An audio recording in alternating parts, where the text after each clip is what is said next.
Hi guys, today I want to talk about how the Christian heaven sounds like a nightmare to me personally.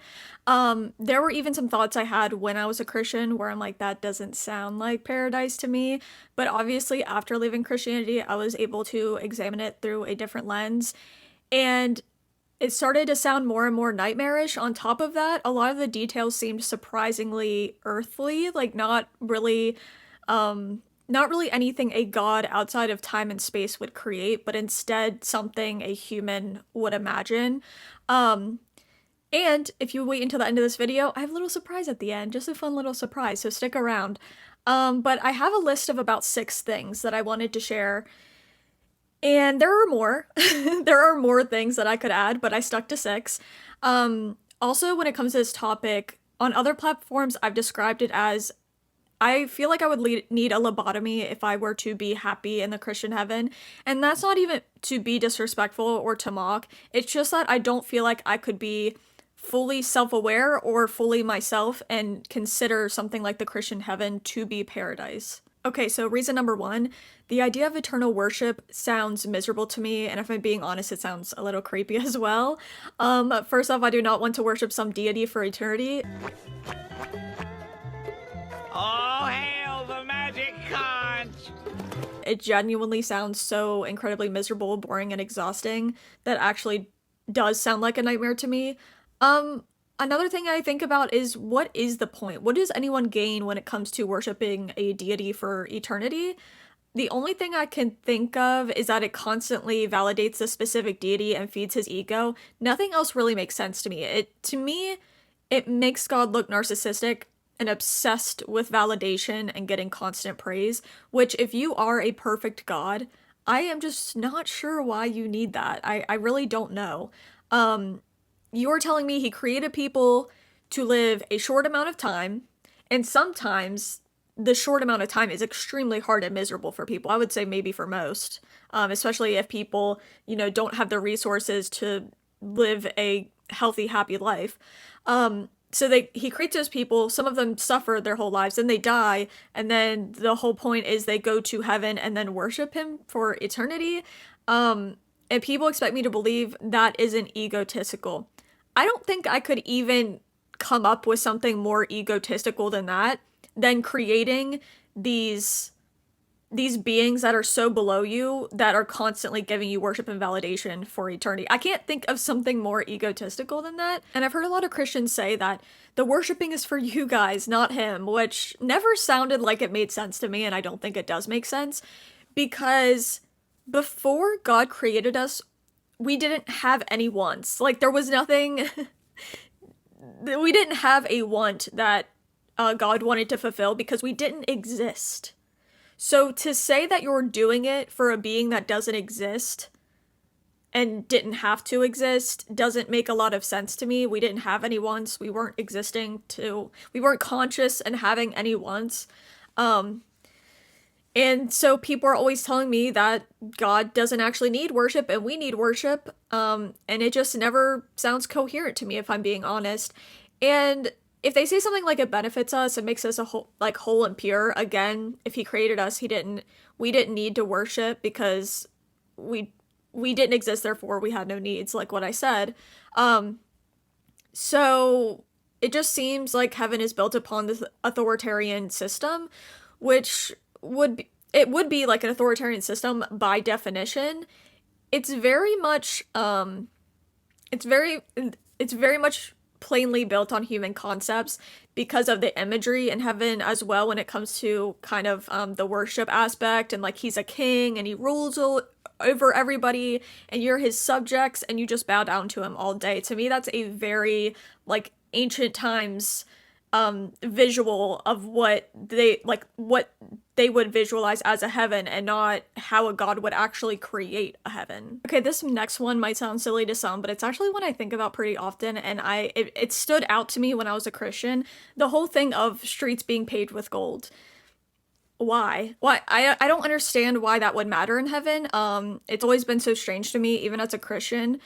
And I'm not even someone who really cares about stuff like gold, so why would I enjoy it in heaven? At the very least, or very most, I just care about jewelry not tarnishing. I just don't care about stuff like that or diamonds or anything. So it kind of like, to me, it's a very human concept because they're not really thinking, oh, what if someone doesn't even give a single crap about this like materialistic stuff? What if someone hates the color of gold? That's part of their personality, is hating this kind of look.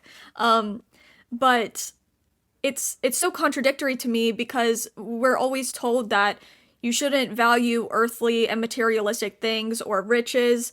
And the only reason that gold is valuable on earth is because it's rare, like relatively rare. So why is it valuable in heaven? I don't know what would make it valuable in heaven besides the fact that people might just view it in a materialistic kind of way, that that's a symbol for status or whatever. It's very weird to me that we're being rewarded with materialistic objects. That messaging doesn't make a lot of sense if it's coming from a god who's beyond time and space. Again, to me, it seems like that's coming from a very human position of, that sounds good, who doesn't like gold? Like, who are we trying to impress with the gold, the paved roads with gold? Who is this for exactly? And also, I just kind of imagine it looking like Trump redecorating the White House with all of that gold that looks, in my opinion, very gaudy and tacky. To me, that's not the vision of paradise. That's not the vision of something so beautiful. It seems more, I don't know.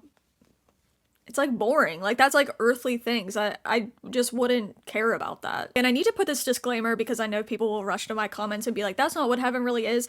It depends on the Christian you ask. So if this isn't your interpretation of heaven, that's fine. Then I'm not talking about your version of heaven. But these are just different things I was told about heaven throughout my life. So if it doesn't apply to you, don't bother with it. But number 3 is one of those things where some Christians say this, some don't. I guess it's how you interpret things or what you've been told. Number 3 is some Christians say that you will not recognize your loved ones. I would say this was kind of the minority opinion for me growing up, although I went to a private Christian school, kindergarten through 6th grade, and this is something I was told by my teacher, and that we weren't going to recognize any of our loved ones. And I don't know if they were really supposed to tell me that, like that was a school's stance, or if that was just that teacher's stance. I really don't know. But I know that my family believed that you would recognize your loved ones after you go to heaven. But this is just talking about if we wouldn't recognize our loved ones once we went to heaven. That idea is so silly to me. Well, let's be honest, like, I know we don't have proof or any of this, so you could say it's all silly, whatever. But it doesn't seem that in itself, I feel like it would lose its appeal. Heaven would lose its appeal is what I'm trying to say. And what? Because you wouldn't have any memories of your past loved ones or relationships. And are you even yourself? Because I feel like that takes away a big chunk of yourself if you're not able to recognize anybody who's ever been in your life. I think so often about how my relationships, whether it's platonic, romantic, my interactions, my peer, like all of these people I've worked with, whatever, all of these interactions have had a huge impact on who I am, how I think. I think that's the same for everybody. So it doesn't make sense to me that stuff would be gone and you would still be yourself. Something about that is not adding up. Also, why do you have to take that away from people? It makes me question if it's because God is so egotistical that he's like, don't be happy about anything else here, only pay attention to me, is the vibe I'm getting from that. And yeah, I would argue if that were the case, you would be losing a giant chunk of yourself. I don't even know if you would be yourself. And I feel like it destroys the one attractive thing about heaven to me. There's honestly not a lot that heaven offers to me that I feel that is like so great. The only thing that I do wish is to see loved ones again. And I'm not saying I know what I would want that to look like or how long that would last, whatever. But that was the one thing to me that was super appealing because I don't know, I've had people in my life die early. I had somebody I was close to in high school die early at 17. My dad died when I was like 21. Things like that. I so badly when I was a Christian. That's one thing that really like kept me going was this idea that I would see them again. And if you remove this whole thing of you are not going to be reunited with loved ones, and instead you're just gonna forget who they are, I don't want to go there. Why would I want to go there? Like, what? That sounds that what is the point? I just don't understand what the point is. If that's the case. And it's also a very depressing thought that God would wipe our minds of our loved ones. I think I would rather just not exist anymore, if I'm being honest. But I'm guessing some people believe this, that you don't remember your loved ones. They say you won't remember your loved ones because it kind of takes away the question of, well, what about your loved ones that are burning in hell? And I think this cleans that up nicely. It's like, well, you're not going to remember anybody, so you're not going to care if your dad, your husband, your child is burning in hell because we're not going to remember anyone. As if that makes it feel better. It doesn't to me. Because obviously that's going to be a little disturbing if you're chilling up in heaven and you know your son, daughter, mother, whatever is burning in hell. Yeah, that's probably going to bother some people if they still have their memories with those people and care about them. So to me, I feel like maybe that is a reason people have that little detail, is because it makes that easier, but who knows? Okay, this goes back to the material stuff. Why do we have mansions? Again, I think this depends on the Christian you ask, but all Christians I knew growing up, I think, believed this. I didn't hear anything to the contrary, but when I was looking it up, and obviously not all Christians believe this, I mean, I feel like there's rarely stuff about Christianity that all Christians agree on in the first place, so that's not shocking to me. But aren't we spirits? Aren't we not in our earthly bodies anymore? The whole reason we have houses is to protect us from the elements. The whole reason we need shelter is to protect us from the elements, and it makes living more comfortable, right? Or literally allows us to keep living if the elements are too harsh. Why would we need shelter in heaven exactly? Doesn't make a lot of sense to me. And there are a lot of people who also say the mansion thing isn't literal, it's more like a room or a dwelling place. Why would we need that either? Why would spirits need a room or anything either, or a designated spot? It doesn't make a lot of sense to me why we would need that. But back to the mansions, seems very materialistic. And on top of that, what's in the mansion? Huh? Oh, okay, what's going on here? Why is everything chrome? What do you need in the mansion? Do you need decorations? Who's that for? Do you need a bathroom? Do you need a kitchen? Do you need a bedroom for a bed where your spirit sleeps? What's in the mansions? I don't know what you would even put in the mansions. To me, this is just very like a basic human being, like, people love mansions. So if someone wants to live in paradise, give them a mansion because that's what people like. People like to have big mansions. Like that, to me, that's just such a human thing and not something an all-powerful God would create, because it's just, to me, it seems so limited and materialistic and so earthly. Why is that in heaven? I've heard people say this before, and people have mentioned the fact that, and this is, I'm sure, obvious to most, but that throughout the years people have done this. They've convinced, especially like poorer people, that they don't have to worry about gaining riches, or they don't have to care about being poor, or they don't have to care about like people hoarding wealth, because, you know, we promise that when you die, you will get a mansion, you will get gold, you will get everything you want. All the materialistic stuff that you missed out on in this life, we got you after you die. And I feel like that gives them, like, they're like shoving a binky in your mouth and being like, shh, you'll get it later. Don't worry about it.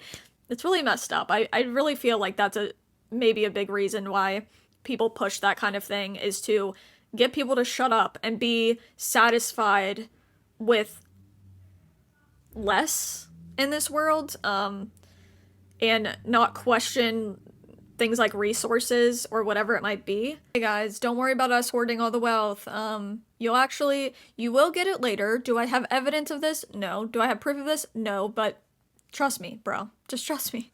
You'll get it later. Okay, number 5 is living for eternity. Now, to me, this sounds very exhausting. I know some people like this idea, but for me, as a full grown adult now, it sounds very unappealing to me. I think people are also more likely to find this exhausting or the idea of it to be uncomfortable, especially if you're someone who has struggled emotionally, mentally, those kind of things where you're like, the idea of being in my own brain for eternity sounds exhausting. And this is coming from somebody who has struggled with mental illness my entire life, like severe depression. And I know some people could say, I know the Christian argument could be like, well, all of that is taken away in heaven. But if you take away every single thing that has caused you pain or struggle or whatever, are you still continuing to be yourself? What parts of yourself still remain? What parts disappear? And I'm not saying people are their mental illness, obviously, but it does shape who we are as human beings. So it makes me question a lot of that. Like, what are you removing when you remove that? Do you know what I mean? Like, do you remove my view on certain things or what is happening there? But my main point is, for those who have suffered, and I think probably especially like emotionally and mentally, the idea again of existing forever in your own brain is exhausting, right? And I'm fully aware that Christians could try and use that against me and be like, that's why she's atheist, it's because she's mentally ill. But yeah, unfortunately for you, I was also mentally ill when I was Christian, like my whole life, so there wasn't much of a change there. It has gotten a lot better in the past couple years, but I can't really say if that's due to atheism or if that's due to me coming into myself. It's hard to say. Anyways, that's a little side tangent. Yeah, the idea of existing for eternity doesn't sound good to me, but what I will say, is I consider myself a nihilist, and you know, I struggle with nihilism sometimes. I go back and forth. Sometimes I'm super at peace with it. Sometimes I'm like sweating bullets and like it makes me spiral. But I'm not a nihilist because it sounds good. I'm a nihilist because I don't think we have proof for anything else. I'm just not going to assume there's anything after this. To me, it's the most logical to just be like, we don't have proof for anything else, so I'm just going to assume that we cease to exist. But if I'm being honest, living for eternity and not existing anymore, they sound about equally as scary to me. Again, it's just like the one I think is more likely, and I would rather no longer exist than be in the like Christian description of heaven though. Even though again, the thought of existing and not existing scare me about the same. Also, side note, I don't talk about nihilism a lot because I find myself, if I'm being honest, I find myself getting frustrated because when I view nihilism, I don't view it as positive or negative. I just view it as neutral. Like, that's it. I know people put their own emotions on it, but yeah, I just don't view it as positive or negative. And a lot of people, when I talk about this, who are in the deconstruction space or ex-Christians or whatever, they're like, why don't you just become like absurdist? Why don't you just join absurdism, which is basically saying, you know, I don't think anything has inherent meaning, so I'm just gonna live this life to the fullest or whatever and like have the best time I can, whatever, you know, that kind of definition. I get frustrated when people say that because I can't decide that on a whim. I can't just be like, yeah, I'm gonna make the best out of it now and like not care about, like, that's not how my brain works. I try to do that, but again, that's me just existing in nihilism where I'm just very realistic about it. It like comes and goes in waves. It's not this straightforward thing. And especially if you're someone who does struggle with stuff, like it could be anything, again, physically, mentally, emotionally, and someone just tells you, why aren't you just an absurdist? It's like, I don't know, maybe because I can't just force my brain to do that, you know? And like, again, I'm gonna try, and I know people are good intentioned when they say that to me, but it just, I don't know. There's something about that that frustrates me because, like I said, I don't think nihilism is positive or negative, and I don't really like when people always say it's a negative thing because it's not. It's just how you feel about it. And then number two, again, I can't just choose on a whim to be like, yep, I'm only gonna be an absurdist now. Like, I don't think that's how it works personally. But honestly, I'm okay with it. I'm okay with nihilism being a journey. I'm okay with it being positive some days, negative other days, and I've always been very honest about that because, again, I do feel like I'm a pretty realistic person and I don't need to fake anything. If I'm being honest, I don't feel like I need to fake anything. Like, I'm so happy that nihilism is what's gonna happen. I don't always feel that way. Like I said, I don't want to go the Christian description of heaven either, but sometimes the idea of not existing anymore freaks me out, and I think that's normal. Also, like the dying process, I'm obviously gonna be freaked out by that, and that's also normal. Also, sometimes I get extreme FOMO because I want to know what happens. I want to know how we progress as a society or don't progress. I want to know what happens when the sun finally swallows us up. I want to know if we make it to a different planet or what happens. So sometimes I get extreme FOMO and I don't like that either, but anyways. Okay, so my last one, number 6, is I couldn't enjoy heaven if I still had empathy and compassion for others. This one got me in trouble on a different platform earlier this week. It always does when I talk about this. I actually had somebody comment on my video and was like, I have never heard anybody complain about the Christian heaven. Why would you even complain about it? I guess I'm special. I have some complaints. I'm sure a lot of people do, but I think people just describe it as paradise and expect you to be like, okay, and shut up about it. But I think the details and stuff are important because what is paradise to one person could be a living hell to another, and I don't feel like that is taken into account ever. But I think this is something that Christianity consistently begs you to ignore, and I think that is because it's an uncomfortable and hard thing for many people to talk about. I know when I was a Christian, I didn't want to think about this. I didn't want to think about how I would feel about being in heaven and having a great old time in paradise while billions of people are burning in hell for all of eternity. And then on top of that, I'm worshiping the being who created that system. I don't want anybody in the comments to tell me that he didn't create the system. According to Christianity, no one else is responsible for creating the system. Nobody. There's no third party involved. Like, he decided, you know, depending on what you believe in me, whatever, listen to what I say, or burn in hell forever. He decided those were the two options. So yeah, he did do it. And then I always get a lot of people telling me, well, God originally made hell for demons and Satan. No, he didn't. If you're an all-knowing being, there's no like, I originally made it for this purpose. If you're all-knowing, you know exactly what you were using it for. So that doesn't make sense to me either. But I also am not claiming I'm this empath and I'm so special because I have empathy. I think that most people have empathy, and I think this would be a problem with most people who care about other people, which is a common thing for people to care about is other people. This isn't a special trait for me. This is very common, basic human trait. I wouldn't be able to enjoy the Christian heaven knowing people I love and care about are burning in hell for eternity, and I wouldn't be able to enjoy heaven even if it was people I didn't know. That's highly disturbing. Like, it doesn't really matter if I love or care about them or not, but if I did, it would make it worse, I'm sure. It's a highly disturbing concept, and it wouldn't be something I could just let go of and be like, oh well, time to go enjoy paradise. And I don't think my humanity would allow it, which begs the question, does God take away my empathy and compassion for these people? For me, that's really the only way around it, and to me, that sounds like a lobotomy, for me to essentially enjoy paradise. Hush. It's okay. I'm better now. I don't understand.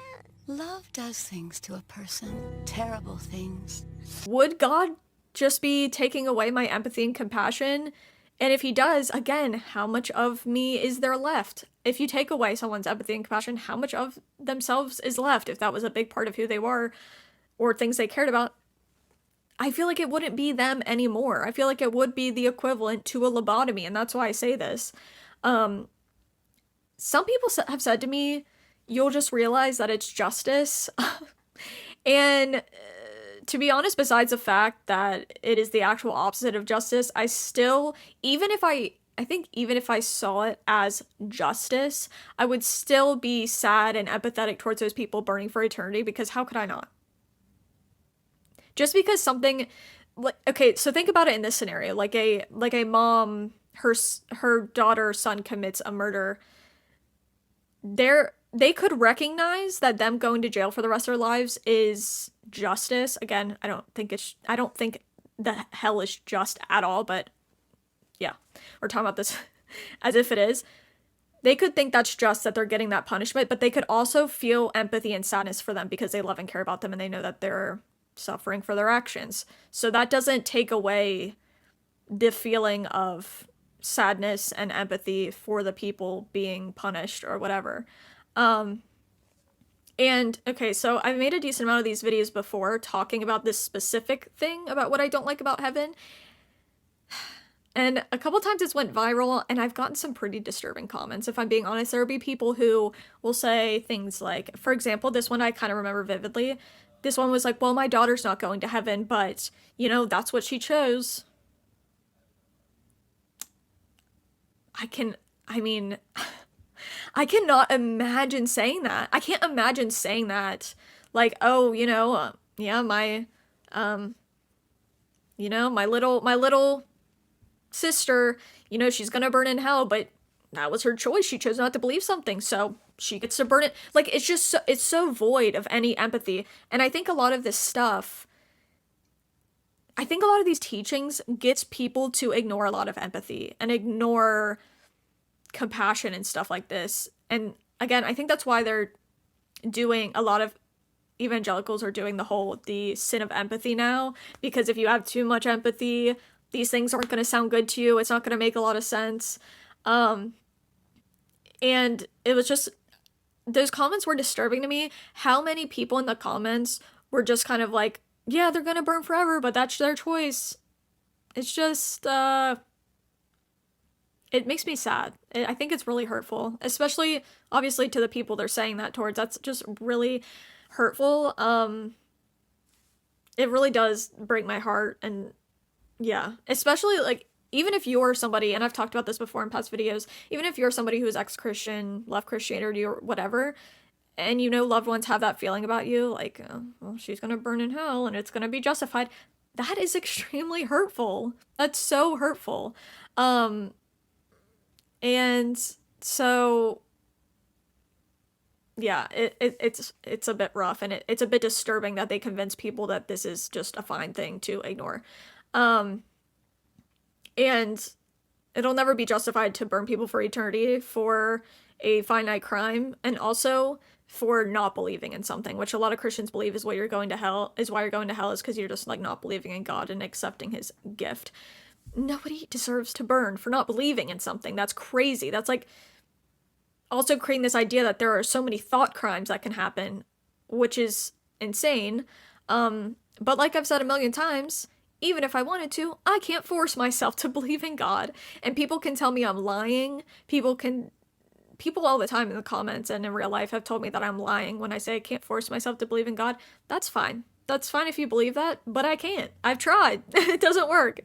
But yeah, there's just no way that would be paradise. If I knew all of that was going on, you would have to remove my humanity, the part that contains empathy, and at that point, I don't think I would be me anymore. I want to hear you guys' view on the Christian heaven. What pros do you see? What cons do you see? Like I've mentioned, there are more cons I could list, but I didn't want to make it too long. But for me, the biggest pro would be reuniting with loved ones, is like the only pro I really see. But again, some Christians don't even believe that's going to happen. You're not even going to recognize them, according to some people, which is, why would I want to go there then? That's like the only good thing about it I can think of. So yeah, let me know what your pros are, what your cons are. Oh, and here's a surprise. Surprise, it's my guinea pig, Honey. And some of you might be asking, why are you showing your guinea pig? Well, multiple of you have asked, and if you didn't know this, I also make pet content.